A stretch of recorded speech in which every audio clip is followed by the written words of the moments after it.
आदिवासी महिला चेहरा रंग को लेकिन माननीय मुख्यमंत्री श्री मोहन चरण माझी देथिबा मंतव्य निंदनीय एवं आदिवासी भाई भौणी मनरे यह आघात देछि। से परिप्रेक्षी रे आम गहन रे मो सहित अछंती जिला परिषद अध्यक्षा श्रीमती भारती हांसदा समस्त को मु स्वागत करने सह आज जो माननीय मुख्यमंत्री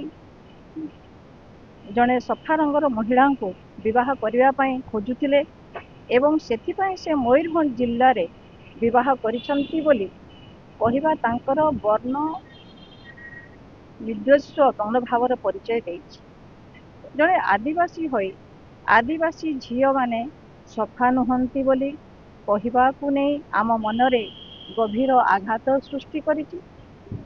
नवरंगपुर राउरकेला कुचिंदा रेमुणा समेत सारा राज्य रे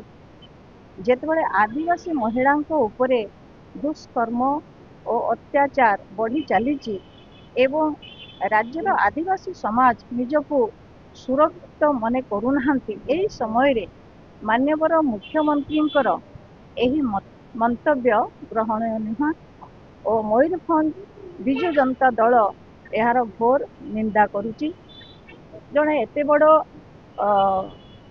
माननीय मुख्यमंत्री गोटे गुरुत्वपूर्ण दायित्व रही ये जो मंतव्य देइचंती यह समस्त मनरे आघात देइची एवं यह शोभनीय।